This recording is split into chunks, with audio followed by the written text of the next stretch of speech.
الحمد لله نحمده ونستعينه ونستغفره ونؤمن به ونتوكل عليه ونعوذ بالله من شرور أنفسنا ومن سيئات أعمالنا من يهده الله فلا مضل له ومن يضلله فلا هادي له ونشهد أن لا إله إلا الله وحده لا شريك له ونشهد أن سيدنا وحبيبنا ومولانا محمدا عبده ورسوله صلى الله تعالى على خير خلقه محمد وآله وأصحابه أجمعين أما بعد فأعوذ بالله من الشيطان الرجيم بسم الله الرحمن الرحيم وما خلقت الجن والإنس إلا ليعبدون صدق الله مولانا العظيم۔ فرمایا کہ حضرت محمد مصطفیٰ صلی اللہ علیہ وسلم، حضرت محمد مصطفیٰ بلغ العلا بکمالہ، اندھیرا تھا اجلا ہوا کشف الدجا بجمالہ۔ حضرت محمد مصطفیٰ بلغ العلا بکمالہ، اندھیرا تھا اجلا ہوا کشف الدجا بجمالہ۔ وصفش نہ گنجد بر زباں، وصفش نہ گنجد بر زباں، حسنت جمیع خصالہ۔ شب روز گویم بر زباں، صلو علیہ وآلہ۔ درود شریف پڑھ لیں۔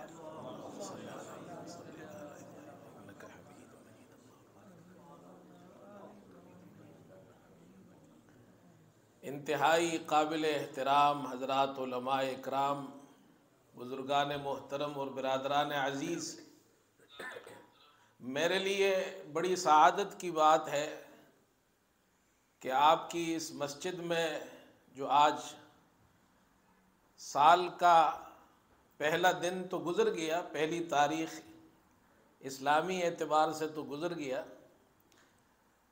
لیکن آج پہلی جنوری تھی اور ہمارے انتہائی قابل احترام برادر کبیر حضرت مولانا رضا الحق صاحب، انہوں نے یہ پروگرام منعقد کیا ہے کہ نیو ایئر نیو سٹارٹ کے عنوان سے، کہ ہم اپنا نیا سال کیسے شروع کریں، اور بڑی اچھی بات ہے۔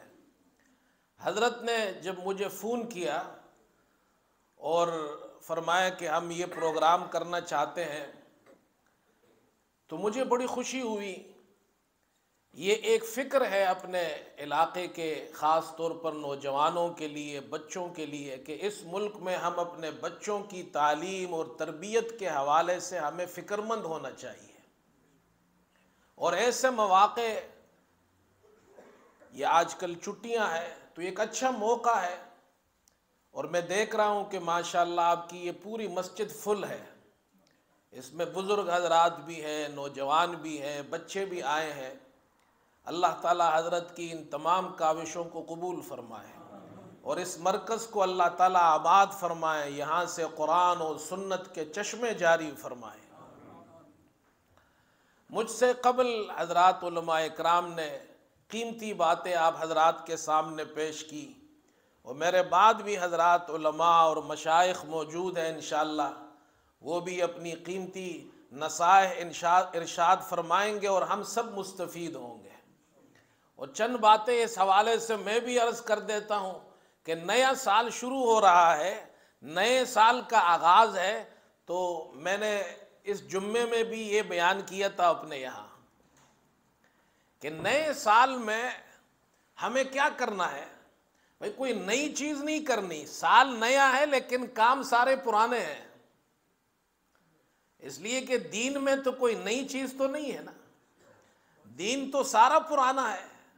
قرآن وہی ہے جو محمد صلی اللہ علیہ وسلم پر نازل ہوا تھا، حدیث وہی ہے جو آپ صلی اللہ علیہ وسلم کے اقوال و افعال ہے، دین تو وہی ہے۔ تو سال نیا ہے لیکن کام ہے پرانا، اور پرانا کام کرنا ہے، یہ ایک یاد دہانی کے طور پر جمع ہوتے ہیں، یاد دہانی ہوتی ہے، تذکرہ ہوتا ہے کہ بھائی ہمیں اپنا کام کرنا ہے، کیسے کرنا ہے؟ تو اس کے لیے یہ چند باتیں میں عرض کر دیتا ہوں۔ پہلی بات وہ یہ ہے کہ ہم سب مسلمان ہمیں یہ سوچنا ہے کہ اللہ رب العزت نے ہمیں دنیا میں کس مقصد کے لیے پیدا فرمایا ہے، ہماری زندگی کا مقصد کیا ہے، اپنے مقصد کو پہچاننا ہے۔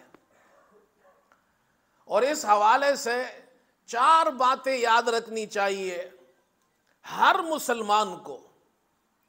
دنیا کی کسی بھی چیز میں آپ دیکھیں، آپ کو یہ 4 چیزیں نظر آئیں گی، کسی بھی چیز کو اٹھا لیں۔ ہمارے یہاں وہ مناطقہ کے یہاں ایک خاص اصطلاح استعمال ہوتی ہے، لیکن میں آسانی کے لیے آپ حضرات کے سامنے وہ مشکل اصطلاح نہیں استعمال کرتا۔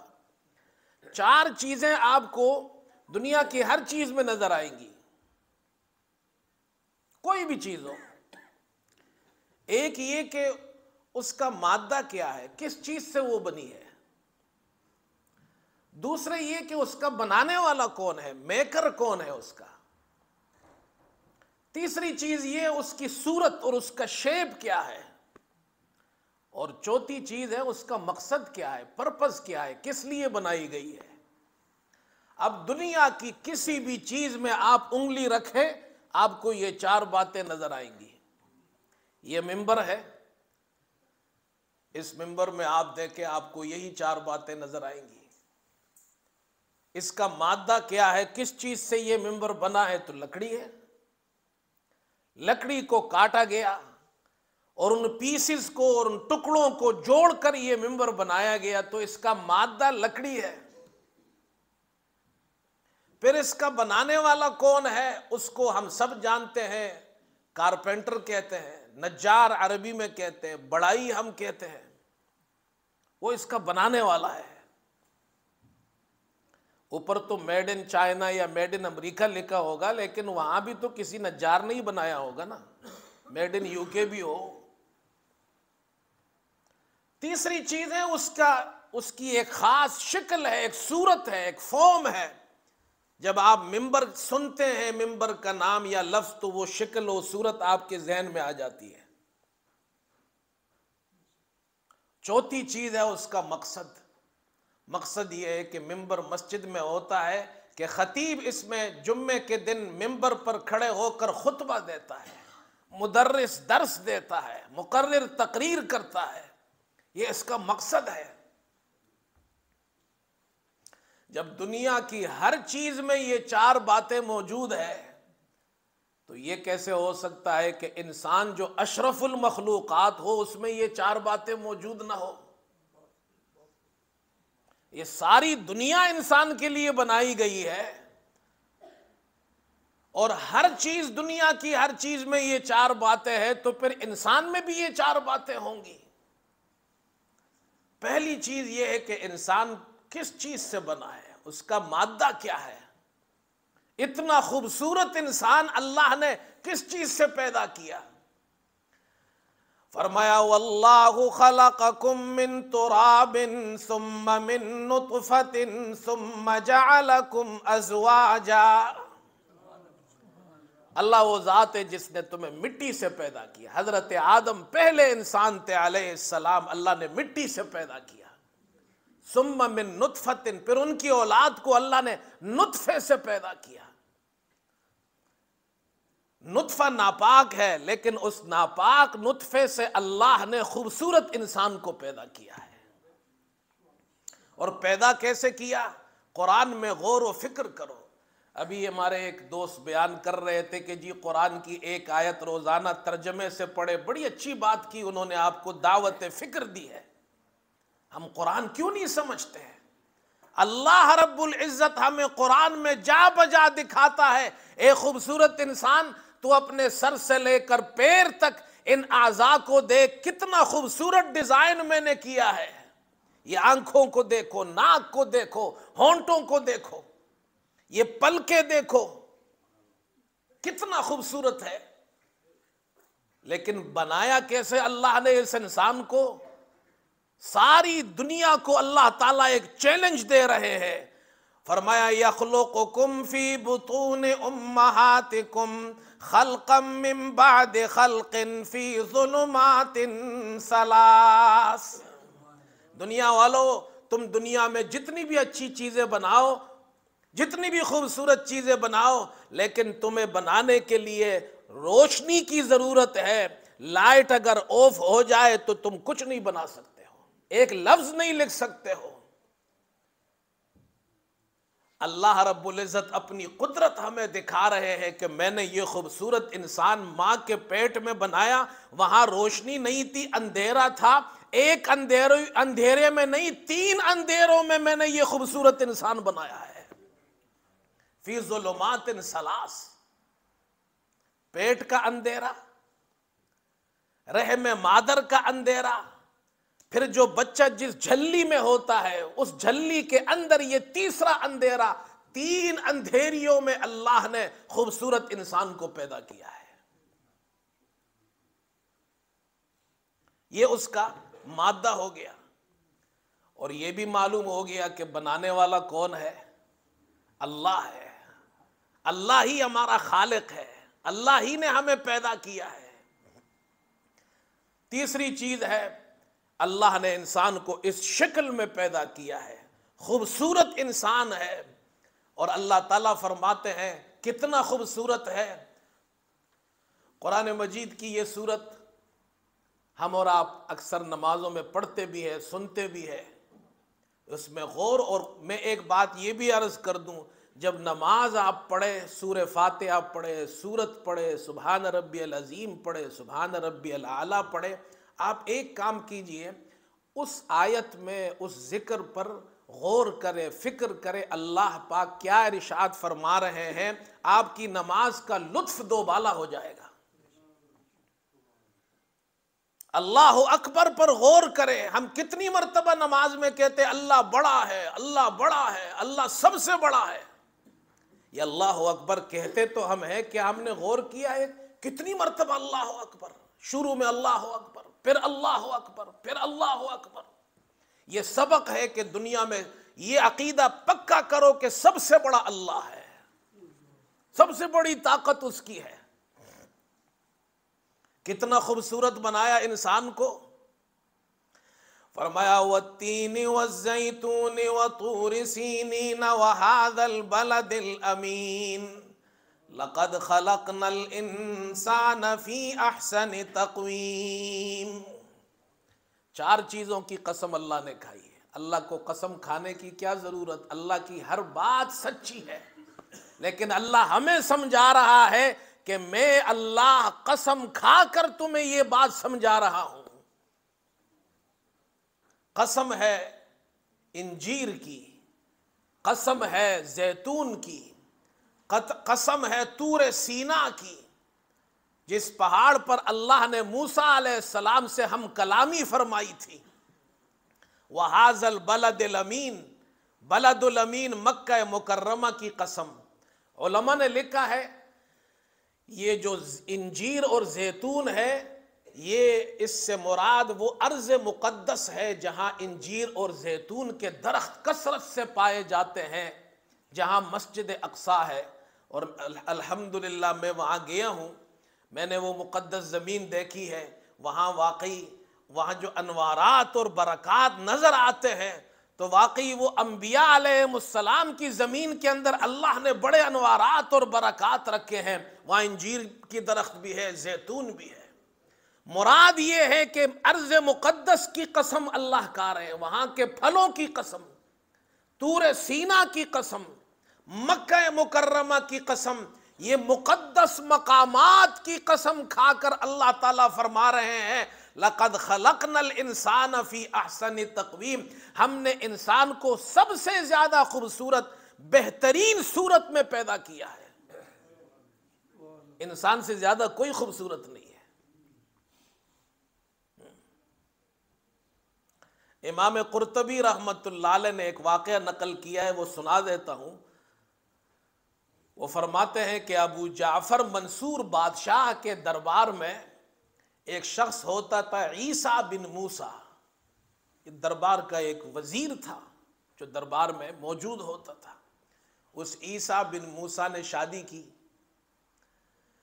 رخصتی ہوئی، بیوی گھر میں آئی، وہ اپنی بیوی کے ساتھ بیٹھا ہوا ہے اور گھر کی چھت پر بیٹھے ہوئے ہیں، نئی نویلی دلہن آئی ہے۔ شروع میں تو بڑی محبت ہوتی ہے، اور اللہ تعالی ہمیشہ محبت رکھے۔ یاد رکھو بھائی، دین ہوگا تو میاں بیوی میں ہمیشہ محبت ہوگی، دین نہیں ہوتا ہے تو پھر حضرت علی رضی اللہ عنہ سے کسی نے پوچھا شادی کیا ہے؟ فرمایا سرور شہر وغموم دہر، ایک مہینے کی خوشی ہے اور ساری زندگی کا غم ہے۔ شروع میں تو بڑے جناب ایک دوسرے سے محبت اور پیار کی باتیں ہوتی ہے، اس کے بعد پھر ختم۔ دین ایسی چیز ہے جو ہمیشہ محبت، آپس میں جوڑ اور محبت، یہ دین کی وجہ سے گھروں میں آتا ہے۔ اللہ ہمارے گھروں میں پیار رکھے، محبت رکھے، آپس میں تعلقات مضبوط ہو، ورنہ چھوٹی چھوٹی باتوں پہ جھگڑے ہوتے ہیں، طلاق ہو جاتی ہے، پھر گھومتے پھرتے رہتے جی مولوی صاحب میں نے تو 3 طلاق دے دی ہے۔ تو بھائی 3 طلاق اکٹھی دی کیوں تھی؟ کہتے جی غصے میں دی تھی۔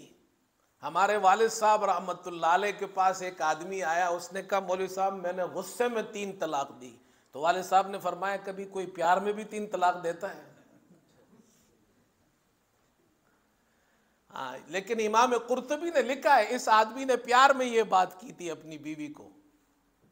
بیوی اس کی حسین و جمیل تھی، 14ویں کا چاند چمک رہا تھا، تو اس نے دیکھا، جذبات میں آ گیا، اس نے اب اپنی بیوی سے کہا اگر تو اس چاند سے زیادہ خوبصورت نہیں تو تجھے 3 طلاق۔ اب پیار میں تو اس نے کہہ دیا، محبت میں کہہ دیا۔ بیوی اس کی اٹھ کر چلی گئی، اس نے کہا جی میں چاند سے زیادہ خوبصورت تو ہوں نہیں، طلاق ہو گئی، وہ اپنے گھر چلی گئی۔ یہ بھی پریشان، یا اللہ نئی شادی ہوئی، ابھی تو جناب گھر آئی تھی اور رخصتی ہوئی اور یہ تو مسئلہ ہی خراب ہو گیا۔ اب صبح وہ دربار میں گیا تو مغموم بیٹھا ہوا ہے، بادشاہ نے پوچھا، اس نے کہا جی رات کو یہ قصہ ہوا ہے۔ بادشاہ نے علماء کو جمع کیا۔ یاد رکھو بادشاہ بھی جب پس جائے تو پھر علماء کو ہی بلاتا ہے۔ لوگ جب پس جائے نا تو پھر مولوی صاحب ہی یہ مسئلہ حل کرتے ہیں۔ اس لیے بھائی علماء کی قدر کرو، آپ کے یہاں جو لوکل امام ہے، علماء ہے، ان کی قدر کریں، ان کی وجہ سے آپ کے بچے نماز پڑھتے ہیں، قرآن سیکھتے ہیں، دین سیکھتے ہیں۔ علماء ہی مسائل کو حل کرتے ہیں نا۔ پھر بادشاہ بھی وہاں پس گیا تو علماء کو بلایا تو انہوں نے کہا جی طلاق ہو گئی، اس لیے کہ اس کی بیوی جتنی بھی خوبصورت ہو چاند سے زیادہ تو خوبصورت نہیں ہو سکتی۔ امام ابو حنیفہ رحمت اللہ علیہ کے ایک شاگرد تھے، وہ بھی عالم دین تھے۔ بادشاہ نے ان سے پوچھا، وہ کھڑے ہوئے، انہوں نے کہا والتین والزیتون وطور سینین وهذا البلد الامین لقد خلقنا الانسان فی احسن تقویم۔ اللہ نے 4 چیزوں کی قسم کھا کر کہا ہے کہ انسان کو اللہ نے سب سے زیادہ خوبصورت بنایا ہے، اس کی بیوی وہ بھی انسان ہے، اور سب سے زیادہ خوبصورت کا معنی یہ ہے کہ اس کی بیوی چاند سے بھی زیادہ خوبصورت ہے۔ ابو جعفر نے کہا کہ بس مولوی صاحب آپ کی بات بالکل ٹھیک ہے، آپ نے قرآن سے مسئلہ بیان کیا ہے۔ کہا وزیر صاحب خوش ہو جاؤ، تمہاری بیوی اس کو طلاق نہیں ہوا۔ مولوی صاحب نے مسئلہ حل کر دیا۔ اس لیے بھائی علماء کی قدر کرو، علماء کی قدر کرو، یہ نمازیں پڑھاتے ہیں، یہ درویش لوگ ہیں، قلندر لوگ ہیں۔ حضرت نے ابھی ایک بات کی کہ بعض حضرات جو ہمارے کچھ نوجوان علماء ہے، ٹھیک ہے کمزوریاں سب میں ہوتی ہے، علماء بھی کوئی معصوم نہیں ہے، ان سے بھی ہم کہتے ہیں کہ بھائی اخلاص کے ساتھ کام کرو، اللہ کے لیے کام کرو، لیکن آپ سے بھی ہم کہتے ہیں کہ ان کی قدر کرو، دونوں طرف سے معاملہ اچھا ہونا چاہیے۔ اور چوتھی چیز، اب سوال یہ پیدا ہوا، انسان اتنا خوبصورت انسان ہے، اس کو اللہ نے کس لیے پیدا کیا ہے؟ زندگی کا مقصد کیا ہے اس کا؟ اب یہ تو آپ کو معلوم ہے، کرسی کا مقصد ہے، ٹیبل کا مقصد ہے، ممبر کا مقصد ہے، مائک کا مقصد ہے، اور انسان کا مقصد نہ ہو؟ اس کی زندگی کا مقصد کیا ہے؟ آپ پوری دنیا میں گھومے پھرے، ڈاکٹروں کے پاس جائے تو کوئی اور مقصد بتائے گا، انجینئر کے پاس جائے تو کوئی اور مقصد بتائے گا، یونیورسٹیز، ہمارے یہاں آکسفورڈ یونیورسٹی ہے، بہت بڑی یونیورسٹی ہے دنیا کی، کیمبرج یونیورسٹی ہے، وہاں چلے جائے، امریکہ میں چلے جائے، سائنسدانوں سے پوچھے، پروفیسروں سے پوچھے what is the purpose of our life, they will give you different answer۔ کچھ کہیں گے جی اپنا جناب زندگی، دنیا کی زندگی اچھی بناؤ، گھر اچھا کرو، پیسہ کماؤ، گاڑی اچھی خریدو، لگژری لائف گزارو۔ کچھ کہیں گے جی آپ کی صحت اچھی ہو، اس کا خیال رکھو، یہ کرو۔ لیکن یہ مقصد نہیں ہے۔ یاد رکھو 2 چیزیں ہیں، ایک ہے انسان کی ضرورت اور ایک ہے اس کا مقصد۔ گھر ہے، پیسہ ہے، لگژری لائف ہے، دنیا کی ساری چیزیں ہیں، یہ ہماری نیڈز ہے، یہ ضرورت ہے۔ مقصد کچھ اور ہے۔ مقصد کیا ہے؟ فرمایا وَمَا خَلَقْتُ الْجِنَّ وَالْإِنسَ إِلَّا لِيَعْبُدُونَ۔ اللہ فرماتے میں نے انسان اور جنات کو اپنی بندگی کے لیے پیدا کیا ہے، یہ میرا بندہ ہو کر رہے گا، یہ مقصد ہے۔ باقی چیزیں اس کی ضروریات ہے۔ گھر میں آپ کمرہ بھی بناتے ہیں، گھر میں آپ سٹنگ روم بھی بناتے ہیں، گھر کے اندر آپ جناب کچن بھی بناتے ہیں، گھر کے اندر بیت الخلاء بھی بناتے ہیں۔ یہ بیت الخلاء جو ہے اس میں ہمیشہ تو کوئی جا کر نہیں بیٹھتا، ضرورت کے وقت چلے جاتے ہیں، 2 منٹ 3 منٹ 4 منٹ کے لیے واپس آ جاتے ہیں۔ یہ دنیا کی جتنی چیزیں ہیں یہ ہماری ضرورت ہے، منع نہیں ہے، آپ گھر بھی بنائیں، گاڑی بھی خریدیں، ضروریات ہے، مقصد نہیں ہے۔ مقصد ہے اللہ کی بندگی، ہم اللہ کے غلام ہیں، اللہ کا جو بھی حکم ہو ہمیں سر تسلیم خم کرنا ہے، یہ ہے ہماری زندگی کا مقصد۔ تو اب 2023 شروع ہو رہا ہے، ہمیں یہ سوچنا ہے کیا میں اپنی زندگی کے مقصد پر ہوں؟ ایک پیغام تو یہ ہے، یہ ہمیں سوچنا ہے کہ کیا میں نے زندگی اپنے مقصد پر گزاری ہے؟ دیکھو، جو چیز اپنا مقصد چھوڑ دے، اگر ٹیبل کا ایک پاؤں ٹوٹ جائے تو اس کو ٹھیک کیا جاتا ہے، اور اگر ٹھیک نہ ہو تو پھر اس کو جلا دیتے ہیں، ختم۔ گاؤں میں جاؤ نا، گاؤں والے لوگ یہاں ہوں گے، ان سے پوچھو، جو لوگ بھینس پالتے ہیں نا، بھینس، اور بھینس دودھ دیتی ہو، گائیں دودھ دیتی ہو تو اس کی بڑی قدر ہوتی ہے، اس کو خوب اس کی خدمت کی جاتی ہے، اس لیے کہ وہ بھینس اور گائیں دودھ دیتی ہے۔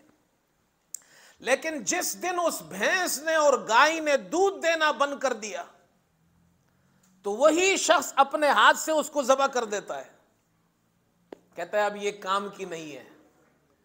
آج مسلمان دنیا میں کیوں پریشان ہے، کیوں ذلیل و خوار ہے؟ آج مسلمان کیوں پٹ رہا ہے دنیا کے اندر؟ اس کی ویلیو کیوں نہیں ہے؟ اس کی بنیادی وجہ یہ ہے کہ مسلمان اپنے مقصد سے ہٹ گیا ہے۔ جس دن یہ مقصد پہ تھا تو ساری دنیا کو اللہ نے اس کا غلام بنایا ہوا تھا، لیکن جب یہ مقصد سے ہٹ گیا اب وہ خود دنیا کا غلام بنا ہوا ہے۔ یہ یاد رکھیے، ہمارا مقصد اور ہے اور ضروریات اور ہے۔ ضروریات سے اللہ نے منع نہیں کیا ہے، حلال طریقے سے اپنی ضروریات پوری کرے، لیکن وہ ہمارا مقصد نہیں ہے۔ مقصد زندگی یہ ہے۔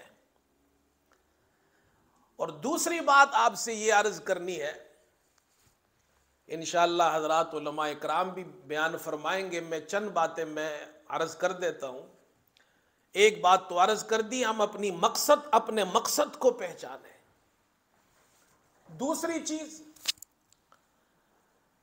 ہمارے یہاں ایک مغالطہ یہ پایا جاتا ہے، عام طور پر عمومی بات کر رہا ہوں، آپ کسی سے پوچھیں جی اسلام کیا ہے، دین کیا ہے، تو وہ کہیں گے جی اسلام جو ہے وہ 5 چیزوں کا نام ہے۔ حدیث میں بھی اس کا ذکر ہے، بنی الاسلام علی 5 شہادت اللہ الہ الا اللہ وان محمد رسول اللہ واقام الصلاۃ اور وایتاء الزکاۃ والحج وصوم رمضان، گواہی دینا اللہ کی وحدانیت کی، محمد صلی اللہ علیہ وسلم کی رسالت کی، نماز قائم کرنا، زکوٰۃ دینا، حج ادا کرنا صاحب استطاعت پر 1 مرتبہ فرض ہے، روزہ رکھنا رمضان کے، بس وہ سمجھتے ہیں یہ پورا دین ہے۔ ایسا ہے یا نہیں؟ اب عام طور پر مسلمان سے پوچھے جی دین کیا ہے، وہ آپ کو یہی باتیں بتائیں گے۔ یاد رکھیں یہ پورا دین نہیں ہے، یہ بہت بڑی غلطی ہے، یہ بہت بڑا مغالطہ ہے مسلمان معاشرے میں۔ عام طور پر مسلمان اسی کو دین سمجھتے ہیں، یہ پورا دین نہیں ہے، یہ دین کے پلرز ہے، یہ دین کے ستون ہے۔ جس طرح یہ پلرز آپ کو نظر آ رہے ہیں نا اس ہال کے اندر، تو یہ جو پلر ہے اس کو آپ مسجد نہیں کہیں گے، مسجد اس پوری بلڈنگ کا نام ہے۔ اس بلڈنگ کے پلرز ہے جس پر یہ مسجد کھڑی ہے۔ اسلام کے پلرز 5 ہیں، پورا اسلام 5 چیزیں نہیں ہے جو یہ پلرز ہے۔ پورا اسلام وہ اور 5 چیزیں ہیں، اس کے علاوہ 5 چیزیں ہیں، وہ پورا اسلام ہے۔ پہلی چیز ایمانیات، عقائد۔ دوسری چیز عبادات۔ تیسری چیز ہماری معاشرت، سوشل لائف، فیملی لائف۔ چوتھی چیز ہمارے معاملات، ڈیلنگز، کاروبار، بزنسز۔ اور 5ویں چیز اخلاق، مینرز۔ جب یہ 5 چیزیں پوری ہوتی ہے اس کو کہا جاتا ہے دین اسلام۔ ورنہ وہ جس کو ہم نے 5 چیزیں شمار کیا ہے، شہادت، نماز، روزہ، زکوٰۃ، حج، یہ پلرز ہے۔ یہ جو 5 چیزیں میں نے آپ کو بتائی یہ پورا اسلام ہے۔ اس میں عبادات بھی ہے، اس سے پہلے عقائد ہے، ہمارا عقیدہ ٹھیک ہو۔ اس لیے کہ عقیدہ اگر ٹھیک نہیں ہوگا اللہ کوئی عمل قبول نہیں کرے گا۔ اور اس ملک کے اندر خاص طور پر ہمیں اپنے بچوں کے عقیدے کی فکر کرنی ہے کہ ہمارے بچے وہ اللہ کے بارے میں ان کا عقیدہ ٹھیک ہو، عقیدہ توحید، محمد صلی اللہ علیہ وسلم کے بارے میں ختم نبوت کا عقیدہ ٹھیک ہو، صحابہ اکرام کے یہ بڑے فتنے ہیں آج کل کے زمانے میں، یہ سوشل میڈیا، یہ موبائل کے بارے میں حضرت بھی بات کر رہے تھے۔ صحابہ اکرام پر تبرہ کرتے ہیں لوگ، صحابہ اکرام کی توہین کرتے ہیں لوگ، حضرت صلی اللہ علیہ وسلم کی ختم نبوت کا انکار کر رہے ہیں، اللہ کی توحید کے خلاف باتیں ہوتی ہے۔ یہ فکر ہمیں کرنی ہے میرے بچے کا عقیدہ خراب نہ ہو۔ بچپن میں اگر آپ نے اپنے بچوں کی فکر نہیں کی، جب وہ بڑا ہو جائے گا 20 سال کا 25 سال کا، پھر آپ کا بیٹا، آپ کا بچہ، آپ کی بچی پھر کہتے جی مولوی صاحب اس کو ٹھیک کر دے، دعا کرے، تعویذ کرے۔ میرے پاس ایک صاحب آئے ہمارے یہاں مسجد میں، تو انہوں نے کہا جی مولوی صاحب میرے بیٹے کو جادو ہو گیا ہے، 25 سال اس کی عمر ہے، جادو ہو گیا ہے۔ میں نے کہا جی کیا ہوا؟ کہتے جی بس وہ کسی گوری سے شادی کرنا چاہتا ہے، اور ہم اس کو کہتے جی ہم اپنے گاؤں میں آپ کی شادی کرائیں گے اپنی بھتیجی سے، بانجی سے۔ میں سمجھ گیا کامن مسئلہ ہے ہمارے یہاں۔ میں نے کہا بابا جی آپ کے بیٹے کو جادو نہیں ہوا، جادو آپ کو ہوا ہے، اور بہت خطرناک جادو ہے، اور بہت پرانا جادو ہے، آپ پہ ہوا ہے، بیٹے پہ نہیں ہوا، اور 25 سال سے ہوا ہے آپ پہ۔ اس نے کہا اچھا مولوی صاحب مجھ پہ ہوا ہے؟ میں نے کہا ہاں آپ پہ ہوا ہے، بیٹا آپ کا ٹھیک ہے۔ میں نے کہا آپ اپنے بیٹے کو مسجد لائے ہیں کبھی؟ کہتا ہے نہیں۔ آپ کے بیٹے کو اردو آتی ہے؟ اس نے کہا نہیں۔ میں نے کہا جب آپ کے بیٹے کو اردو نہیں آتی، آپ نے اس کو نماز نہیں سکھائی ہے، وہ آپ اس کے لیے گاؤں والی بچی لائیں گے شادی کر کے، تو وہ کمیونیکیشن بات کیسے کریں گے؟ وہ یا تو پہلے آپ اس کو اپنا کلچر سکھاتے، دین سکھاتے، گاؤں لے جاتے، وہ مانوس ہوتا، پھر تو ٹھیک ہے۔ اب وہ انگلش بولتا ہے، نہ نماز اس کو آتی ہے، نہ روزہ اس کو پتہ ہے، نہ دین کا پتہ ہے، وہ یہاں کے ماحول میں پلا بڑا ہے۔ وہ تو شکر کرو کہ آپ سے پوچھ بھی رہا ہے، اور وہ اس کو مسلمان کر کے شادی کر رہا ہے، اس پر شکریہ ادا کرے آپ اس کا۔ تعویذ کی ضرورت اس کو نہیں ہے، تعویذ کی ضرورت آپ کو ہے۔ وہ چلا گیا، اس کے بعد نہیں آیا میرے پاس۔ لیکن ہمارے یہاں لوگ تو ایسے لوگوں کو لوٹتے بھی ہیں نا بھائی، کوئی اور ہوتا تو وہ تو لوٹتا، اس کو کہتا ٹھیک ہے جی میں آپ کو تعویذ کر کے دیتا ہوں جی، 100 پاؤنڈ لگیں گے، 500 پاؤنڈ لگیں گے۔ بھائی میں باتیں سیدھی سیدھی کرتا ہوں، اس لیے کہ معاشرے میں برائیاں بہت ہو گئی ہے، اب یہ باتیں ٹھیک ٹھیک صاف صاف کرنے کی ضرورت ہے۔ ہمارے مسلمان کس طرف ہم جا رہے ہیں، کتنی خرابیاں ہمارے اندر آ گئی ہیں۔ اس ملک کے اندر ہمیں کیا ضرورت ہے اپنے بچوں کی اصلاح کی؟ تو عقائد کی اصلاح کی ضرورت ہے بچوں پہ۔ نماز، اللہ سے تعلق قائم کریں۔ نمازیں ہم کیوں نہیں پڑھتے ہیں پوری؟ بلا وجہ نماز نہیں پڑھتے ہیں، بلا وجہ۔ ہمارے بچے نماز پڑھیں، گھروں میں ماں باپ نماز پڑھیں گے تو بچے نماز پڑھیں گے۔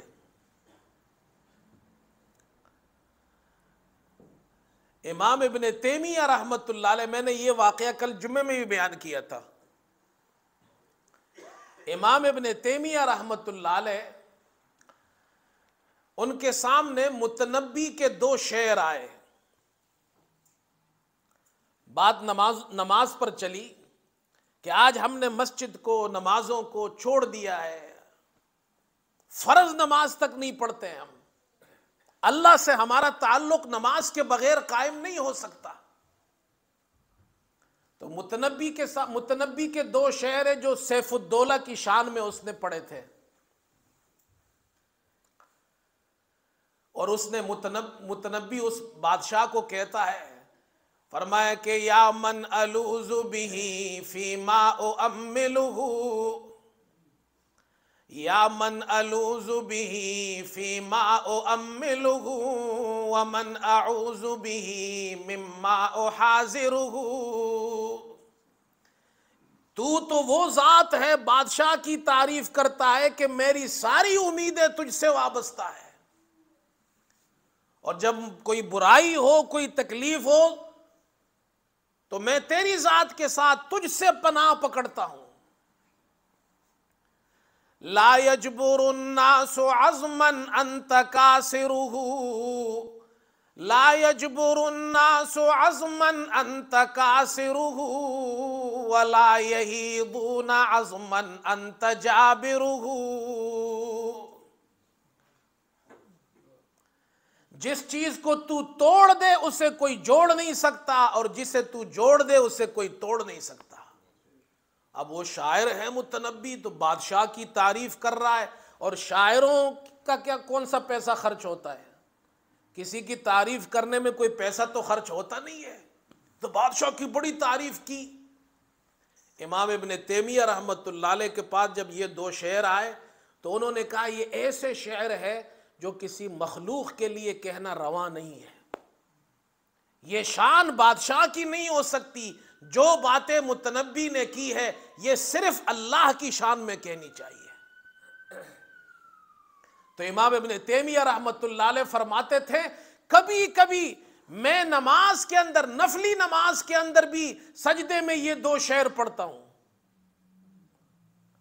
حافظ ابن کثیر نے نقل کیا ہے، وہ فرماتے ہیں امام ابن تیمیہ فرماتے ہیں میں سجدے میں یہ دو شعر پڑھتا ہوں۔ اب آپ کے ذہن میں آئے کہ جی سجدے میں کیسے شعر پڑھتے ہیں نفلی نماز میں؟ تو وہ فرماتے ہیں میں شعر کی نیت سے نہیں پڑھتا ہوں، تسبیح کی نیت سے پڑھتا ہوں۔ اب آپ غور کریں امام ابن تیمیہ کیا پڑھ رہے ہیں؟ یا من الوذ بہ فیما اؤملہ ومن اعوذ بہ مما احاذرہ۔ اللہ سے جب تعلق مضبوط ہو تو امام ابن تیمیہ جیسا شخص اس شعر کو بھی ٹھیک جگہ پر پڑھتا ہے، کہتا ہے اے اللہ تو وہ ذات ہے میری ساری امیدیں تجھ سے وابستہ ہے، اور اے اللہ تو وہ ذات ہے کہ برائیوں میں اور تکلیفوں میں میں تجھ سے پناہ پکڑتا ہوں۔ لا یجبر الناس عزما انت کاسرہ ولا یحیضون عظما انت جابرہ۔ اے اللہ جس چیز کو تو توڑ دے تو کوئی اسے جوڑ نہیں سکتا، اور جسے تو جوڑ دے تو کوئی اسے توڑ نہیں سکتا ہے۔ اب آپ بتائیے امام ابن تیمیہ نے اس شعر کو کتنے اچھے موقع پر استعمال کیا ہے، اور ہمیں یہ سبق دیا ہے کہ بھائی اللہ سے تعلق قائم ہوگا تو کامیاب ہوں گے ہم۔ اللہ سے ہمارا کیا تعلق ہے؟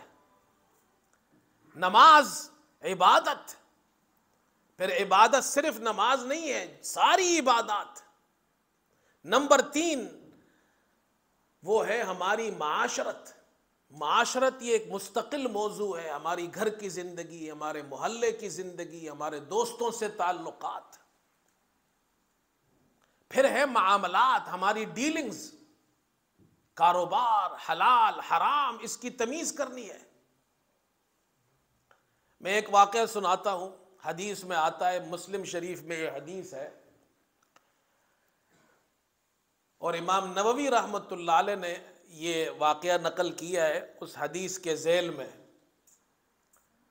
حضرت جریر بن عبداللہ یہ ایک صحابی ہے رضی اللہ تعالیٰ عنہ، وہ فرماتے ہیں بایعت رسول اللہ صلی اللہ علیہ وسلم علی اقام الصلاۃ و ایتاء الزکاۃ والنصح لکل مسلم۔ میں نے رسول اللہ صلی اللہ علیہ وسلم کے ہاتھ پر بیعت کی تو آپ صلی اللہ علیہ وسلم نے مجھ سے 3 چیزوں پر بیعت لی۔ نماز قائم کرنا، نماز نہیں چھوڑنا، زکوٰۃ ادا کرنا، زکوٰۃ نہیں چھوڑنا۔ اس لیے بھائی زکوٰۃ اچھی طرح ادا کرے، اور زکوٰۃ کے مسائل علماء سے پوچھیں۔ بہت سے مسلمان زکوٰۃ دیتے ہیں لیکن ان کو مسائل نہیں معلوم ہوتے ہیں، غلط زکوٰۃ دیتے ہیں، اور جب غلط زکوٰۃ دیں گے تو مال میں وہ خیر اور برکت نہیں آئے گی۔ تو زکوٰۃ دینی ہے اور صحیح طریقے سے دینی ہے۔ بہت ٹیکنیکل مسائل ہے۔ ہمارے یہاں رمضان میں ہم خاص طور پر درس ہوتا ہے رمضان کے اندر، اس میں ہم یہ مسائل بیان کرتے ہیں زکوٰۃ کے، تاکہ لوگوں کی زکوٰۃ ٹھیک ادا ہو۔ مثال کے طور پر بہت سے مسلمان زکوٰۃ دیتے ہیں لیکن وہ انگریزی کیلنڈر کے حساب سے دیتے ہیں، جنوری فروری یہ جو مہینے ہیں اس کے حساب سے دیتے ہیں، حالانکہ زکوٰۃ کا تعلق وہ جنوری اور فروری یہ سولر کیلنڈر سے نہیں ہے، لونر کیلنڈر سے ہے، جو اسلامی سال جس کو ہم کہتے ہیں۔ کیونکہ اگر آپ ہر سال 10 دن کا فرق ہوتا ہے اسلامی کیلنڈر میں، اور یہ جو دوسرا کیلنڈر ہے شمسی کیلنڈر میں اور قمری کیلنڈر میں 10 دن کا فرق ہوتا ہے۔ آپ دیکھیں نا، ہر سال 10 دن رمضان پیچھے جاتا ہے، 36 سال بعد 1 سال کا فرق ہو جاتا ہے۔ اگر آپ چاند کے حساب سے زکوٰۃ نہیں دیں گے تو 36 سال بعد 1 سال کی زکوٰۃ کھا گئے آپ، کتنی بڑی غلطی ہے۔ اس طرح اور بہت سے مسائل ہیں، یہ وقت نہیں ہے، اس لیے زکوٰۃ کو اچھے طریقے سے ہم ادا کریں کہ صحیح ادا ہو۔ اسی طرح دیگر مسائل ہیں حلال حرام کے، وہ سیکھیں۔ تو جریر بن عبداللہ رضی اللہ عنہ نے بیعت کی، نماز قائم کرنا، زکوٰۃ ادا کرنا، مسلمان کی خیر خواہی، ایک مسلمان دوسرے مسلمان کے ساتھ خیر خواہ ہوتا ہے۔ آپ صلی اللہ علیہ وسلم کا انتقال ہو گیا، امام نووی فرماتے ہیں کہ حضرت جریر بن عبداللہ رضی اللہ عنہ نے ایک مرتبہ اپنے غلام کو بھیجا کہ جاؤ میرے لیے ایک گھوڑا خرید کر لاؤ۔ وہ گیا بازار، اس نے ایک گھوڑا پسند کیا، قیمت پوچھی تو مالک نے کہا کہ 300 درم، 300 درم مالک نے ان کے ساتھ ڈیل کے اندر، بھاؤ تاؤ کے اندر 300 درم پر آخر بات طے ہو گئی کہ بھئی 300 درم کا گھوڑا ہم نے آپ سے خرید لیا، آپ ہمارے ساتھ چلے، ہمارے جو مالک ہے حضرت جریر وہ آپ کو 300 درم ادا کریں گے۔ حضرت جریر صحابی ہے، غلام آیا، گھوڑا لے کر آیا، کہا حضرت یہ گھوڑا ہے، 300 درم پر بات ہو گئی ہے۔ حضرت جریر بن عبداللہ رضی اللہ عنہ نے گھوڑا دیکھا، کہا کہ یہ گھوڑا تو بڑا قیمتی اصلی گھوڑا ہے، 300 درم سے زیادہ قیمت معلوم ہوتی ہے۔ تو گھوڑے والے سے کہا کہ ہم 300 کی جگہ اگر آپ کو 400 دے دیں۔ انہوں نے کہا حضرت یہ تو بڑی اچھی بات ہے، لوگ پیسہ کم کرتے ہیں، آپ زیادہ کر رہے ہیں۔ پھر تھوڑی دیر بعد کہا جی ہم آپ کو 500 دے دیں۔ انہوں نے کہا جی عجیب بات ہے، کرتے کرتے 800 درم پر وہ گھوڑا خرید لیا ان سے۔ بات ہوئی تھی 300 پر، 500 درم زیادہ کی ہے، درم چاندی کا ہوتا ہے، 500 درم آج کل کے حساب سے تقریباً 1000 پاؤنڈ بنتے ہیں، پاکستانی کرنسی میں 2.5 لاکھ روپے بنتے ہیں، 2.5 لاکھ سے آگے زیادہ بنتے ہیں، 3 لاکھ کے قریب۔ 1000 پاؤنڈ ان کو زیادہ دیا آج کل کے حساب سے۔ ایسا کوئی کرے گا آج کل کا مسلمان؟ ہمارے یہاں تو اللہ معاف کرے، ناراض نہیں ہونا، میں کچھ سالوں پہلے مجھے گاڑی خریدنی تھی تو میں نے دوستوں سے مشورہ کیا، میں نے کہا جی مجھے گاڑی خریدنی ہے، تو انہوں نے ایک صاحب مجھ سے کہنے لگے مولوی صاحب گاڑی ضرور خریدے لیکن مسلمان سے نہیں خریدنا، انگریز سے خریدے لیکن مجھے کتنا افسوس ہوا اس کا جملے کا۔ ایک زمانہ تھا کہ لوگ کہتے تھے، کافر کہتے تھے کہ مسلمان سے خریدو کسی اور سے مت خریدو، مسلمان سچا ہوتا ہے۔ آج مسلمان کہتا ہے کافر سے خریدو مسلمان سے مت خریدو۔ کتنے گر گئے ہم لوگ، ہمارے وہ معاملات کہاں گئے؟ حضرت قاری طیب صاحب رحمۃ اللہ علیہ نقل فرماتے ہیں، انہوں نے ان کی ایک کتاب ہے اس میں انہوں نے یہ واقعہ نقل کیا ہے کہ چائنا میں اسلام کیسے داخل ہوا۔ چین میں آج کروڑوں مسلمان آباد ہے، چین کے اندر ایسے شہر بھی ہے جو پورے کے پورے شہر مسلمانوں کے ہیں، کروڑوں مسلمان ہیں چائنا میں، وہ گنتی میں اس لیے شمار نہیں ہوتے کہ ان کے نام چائنیز کے ہیں، بہت بڑی تعداد میں۔ بھائی چائنا میں کیسے مسلمان ہوئے؟ حضرت قاری طیب صاحب رحمۃ اللہ علیہ فرماتے 8 صحابہ وہاں گئے تھے، انہوں نے جا کر وہاں کوئی مدرسہ نہیں بنایا، کوئی مسجد نہیں بنائی، بعد میں بنائی ہوں گی لوگوں نے۔ وہ تو نئے نئے مسلمان تھے، تجارت کرنے گئے، وہاں جا کر انہوں نے 8 دکانیں کھول لی، بازار میں 8 دکانیں کھولی، کاروبار شروع کیا۔ اب وہ کسی کو دھوکہ نہیں دیتے ہیں، ملاوٹ نہیں کرتے ہیں، بچے آ جائے تو ان کو ٹافیاں بھی دے دیتے ہیں، کسی کے پاس پیسہ کم ہے تو مدد کر دی۔ اب لوگ ان سے سودا لیتے ہیں، باقی کاروباری لوگ جو تھے وہ ملاوٹ کرتے تھے، جھوٹ بولتے تھے، لوگوں نے ان سے سودا لینا شروع کیا، تو وہ لوگ حسد میں مبتلا ہو گئے۔ انہوں نے بادشاہ سے شکایت کی، حکومت سے شکایت کی، اور ان کے خلاف جھوٹی رپورٹیں پیش کی۔ تو حکومت نے ان کو کہا بھائی آپ ہمارا ملک چھوڑ کر چلے جائے، آپ برے لوگ ہیں، آپ یہ کرتے ہیں۔ تو قاری طیب صاحب رحمۃ اللہ نے لکھا ہے کہ وہ 8 صحابہ کھڑے ہو گئے اور انہوں نے پوری حکومت کو چیلنج کیا، کہا جی ہم تو سچے ہیں، جھوٹے نہیں ہیں، ملاوٹ نہیں کرتے ہیں، کاروبار کرتے ہیں، ہمارے دین نے ہمیں یہ سکھایا ہے، ہم اس ملک میں آئے ہیں، امن پسند لوگ ہیں، آپ ہمیں نکالنا چاہتے ہیں۔ جب وہ 8 صحابہ کھڑے ہوئے، پورا شہر ان کے پیچھے کھڑا ہو گیا۔ انہوں نے کہا اگر تم ان کو نکالو گے تو ان کے ساتھ ہم بھی نکلیں گے۔ دیانت اور امانت داری اتنی تھی کہ ان 8 تاجروں کو حکومت نے اپنا فیصلہ واپس لیا، وہ وہاں رک گئے۔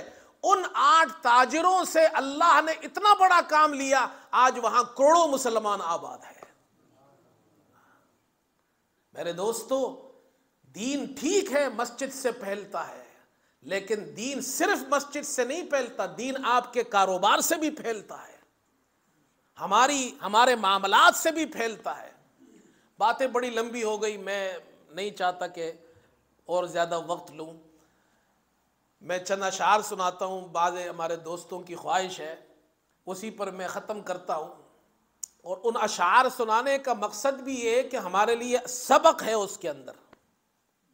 فخر الدین عراقی رحمۃ اللہ علیہ بڑے بزرگ گزرے ہیں، انہوں نے بڑی نصیحت آموز باتیں کی ہیں ان اشعار کے اندر۔ فرمایا کہ سنما رہے قلندر سزدر بمن نمائی، سنما رہے قلندر سزدر بمن نمائی، کہ دراز دور دیدم رہو رسم پارسائی۔ یہ اللہ والے لوگ ہیں، وہ کہتے ہیں میں نے اپنے شیخ سے کہا، اپنے مرشد سے کہا۔ اللہ والوں سے آپ کا مرشد کون ہے؟ آپ کا امام آپ کا مرشد ہے۔ میں نے اپنے شیخ سے کہا کہ مجھے قلندری والا راستہ دکھائی ہے، یہ میرے لیے مناسب ہے، اس لیے کہ پارسائی والا راستہ وہ مجھے بہت دور نظر آتا ہے۔ یہ قلندری جو کہتے ہیں نا، قلندر، یہ قلندر ایک اصطلاح ہے مشائخ اور بزرگوں کے یہاں۔ قلندر کس کو کہتے ہیں؟ آج تو ہر آدمی جناب قلندر، یہ قلندر ایک خاص اصطلاح ہے، اس شخص کو کہتے ہیں جو تارک الدنیا ہو، اللہ سے اس کا تعلق ہو جائے، بس دنیا سے اس کا تعلق ختم ہو جائے، کوئی علاقہ نہ رہے۔ یہ ایک بڑا مقام ہے تصوف کے اندر، اس کو قلندری کہا جاتا ہے۔ ہم اور آپ تو وہ مقام نہیں حاصل کر سکتے ہیں، لیکن اتنا تو کر سکتے ہیں کہ دنیا میں رہتے ہوئے دنیا کا میل کچیل اپنے دل سے نکال دیں۔ دل میں اللہ ہی ہو، دنیا جیب میں ہو، الماری میں ہو، بینک میں ہو، بس دل میں نہ ہو۔ بس ہماری قلندری اتنی ہے۔ سنما رہے قلندر سزدر بمن نمائی، کہ دراز دور دیدم رہو رسم پارسائی۔ بطواف کعبہ رفتم بحرم گزر ندادن، بطواف کعبہ رفتم بحرم گزر ندادن، کہ بیرون درچ کر دی کہ درون خانہ آئی۔ کہتے میں طواف کرنے، عمرہ کرنے، ہر سال عمرے پہ جا رہے، جی حاجی صاحب ہر سال عمرے پہ جا رہے، حج پہ جا رہے، اچھی بات ہے، لیکن عراقی کہتا ہے، فخر الدین عراقی کہتے ہیں میں احرام باندھ کر کے طواف کرنے گیا تو بے حرم شریف کا دروازہ میرے لیے بند کر دیا، میرے لیے راستہ نہیں چھوڑا، مجھے روک دیا۔ تو نے باہر کون سے اچھے کام کیے جو اندر آ رہا ہے؟ کسی کی زمین تو نے قبضہ کر لی ہے، کسی کے مال پہ قبضہ کر لیا ہے، کسی کو جناب کسی پر بہتان لگایا ہے، کسی بہن کو میراث نہیں دیا ہے، تو نے حصہ نہیں دیا میراث میں، باپ مر گیا بہن کو میراث میں حصہ نہیں دیتا بھائی صاحب، اور حج کرنے پہنچ گئے احرام باندھ کر۔ عراقی کہتا ہے میں طواف کرنے گیا تو میرا دروازہ بند ہو گیا حرم کا، تو نے باہر کون سے اچھے کام کیے جو اندر آ رہا ہے؟ بطواف کعبہ رفتم بحرم گزر ندادن، کہ بیرون درچے کر دی کہ درون خانہ آئی، اور بزمی چو سجدہ کردم ز زمین دا برآمد، کہ مرا خراب کر دی تو بسجدہ ایری آئی۔ کہتے میں گیا، میں نے مسجد میں وضو کیا، زمین پر سجدہ کیا تو زمین سے آواز آئی کہ تو نے ریا والے سجدے سے مجھے گندا کر دیا ہے۔ کس دل سے مجھ پر سر رکھ کر سجدہ کر رہا ہے؟ اور علامہ اقبال نے اسی شعر کو پھر اردو میں کہا ہے۔ وہ جو علامہ اقبال نے کہا ہے نا، وہ علامہ اقبال نے یہیں سے لیا ہے۔ جو میں سر بسجدہ ہوا کبھی تو زمین سے آنے لگی صدا، تیرا دل تو ہے صنم آشنا تجھے کیا ملے گا نماز میں۔ وہ علامہ اقبال نے یہیں سے لیا ہے۔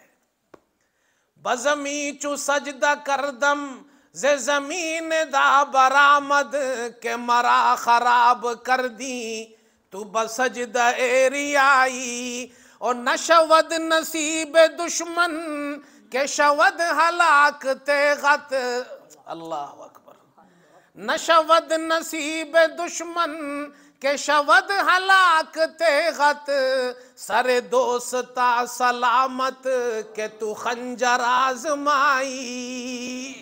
اے اللہ، یہ اللہ سے کہہ رہا ہے، اے اللہ دشمنوں کا ایسا نصیب کہاں ہے، دشمنوں کا ایسا نصیب کہاں ہے کہ جو تیرے تیغ سے ہلاک ہو جائے؟ دشمنوں کے ایسا نصیب کہاں ہے؟ یعنی کوئی مصیبت پریشانی جب آتی ہے تو اللہ کی طرف سے آتی ہے نا۔ سارے دوستاں سلامت کہ تو خنجر آزمائی، اے اللہ دوستوں کا سر سلامت رہے کہ تو خنجر آزمائی کرے۔ جتنی بھی تکلیف آئی ہم سہنے کے لیے، برداشت کرنے کے لیے تیار ہے۔ یہاں تو تھوڑی سی بات ہو جائے تو جناب کیا ہے، لوگ مصیبت یہ حرام کے لیے بھی راستہ ڈھونڈتے ہیں۔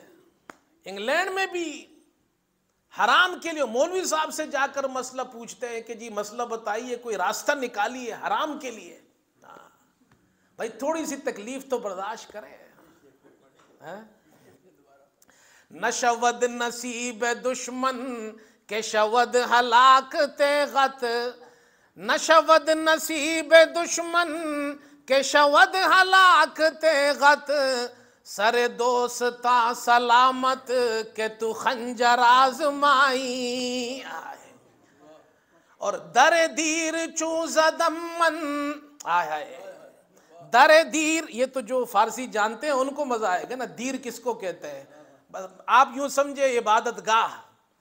در دیر چوز دمن زدروبت ندا برآمد، در دیر چوز دمن زدروب ندا برآمد، کہ بیا بیا عراقی تجھ خاص گان مائی۔